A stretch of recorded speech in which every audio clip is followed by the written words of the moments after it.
everybody, I have another one of my favorite books. I know I say that all the time, but they really are all my favorites. This one is Caps for Sale. Now this right here, that's the peddler. The peddler is kind of like a salesman. And look, you can tell he's going to be selling all those caps. Once there was a peddler who sold caps, but he was not like an ordinary peddler carrying his wares in a bag. He carried them on top of his head. You see all those hats? First, he had on his own checked cap, then a bunch of gray caps, a bunch of brown caps, a bunch of blue caps, and at the very, very top, a bunch of red caps. He walked up and down the street, holding himself very straight. He did not want to upset his caps. And as he went along, he called out, "Caps! Caps for sale! 50 cents a cap!"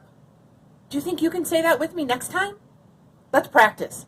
Caps! Caps for sale! 50 cents a cap!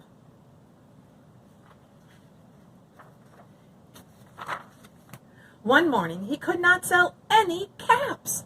He walked up and down the street and up and down calling out, "Caps! Caps for sale! 50 cents a cap!" But nobody wanted any caps that morning. No one wanted even one red cap. He began to feel very hungry, but he didn't have any money left for lunch. "I think I'll go for a walk in the country," he said.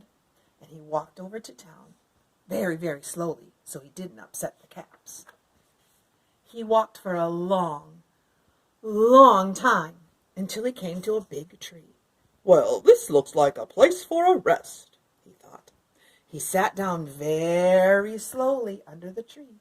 He leaned back just a little against the tree trunk. He did not want to disturb all those caps still on his head. Then he put his hand up to feel if they were straight.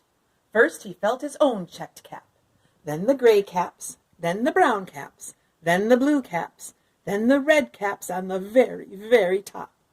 They were all there, so he went to sleep.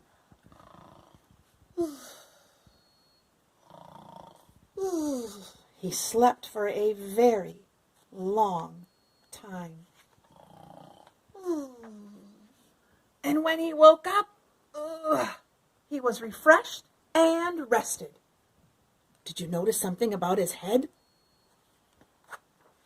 But before standing up, he felt with his hand to make sure his caps were all in the right place. First, he felt his own checked cap. That's all he felt.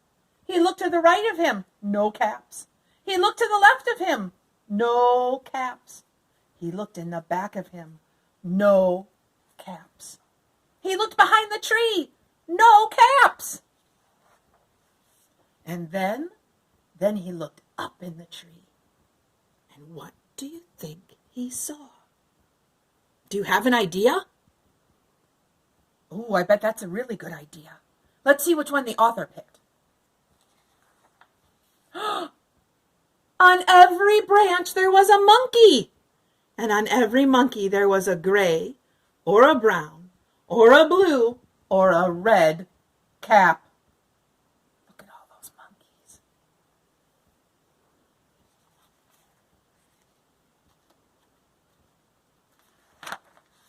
The peddler looked up at the monkeys. The monkeys looked down at the peddler. He didn't know what to do. And finally, he spoke. "You monkeys, you!" shaking at them. "You give me back my caps." The monkeys didn't give back the caps. They shook their fingers at the peddler. Tss, tss, tss, tss, tss. Oh my goodness. This made the peddler very angry. So he shook both hands at them. "You monkeys, you give me back my caps." But the monkeys shook their hands back at the peddler. Tss, tss, tss, tss, tss. That would make me mad. Would that make you mad too? Now he was quite angry. He stamped his foot and he said, "You monkeys, you give me back my caps."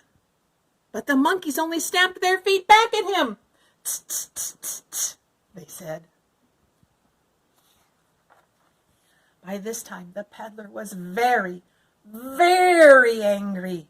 He stomped both his feet and he shouted, "You monkeys, you give me back my caps." The monkeys only stamped both their feet back at him. "Tss, tss, tss, tss, tss," they said. At last he became so angry, he pulled off his own cap and threw it on the ground and began to walk away. What do you think those monkeys are going to do now? Let's see. But then each monkey pulled off his cap. Is that what you said they were going to do? And all the gray caps, and all the brown caps, and all the blue caps, and all the red caps came flying down out of the tree.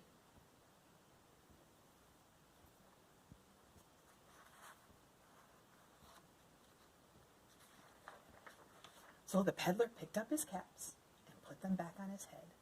First his own checked cap, then the gray caps, then all the brown caps, then the blue caps, and then the red caps at the very, very top. And slowly, slowly, he walked back into town, calling out, "Caps! Caps for sale! 50 cents a cap!" We hope you enjoyed our story today. See you next time. Bye.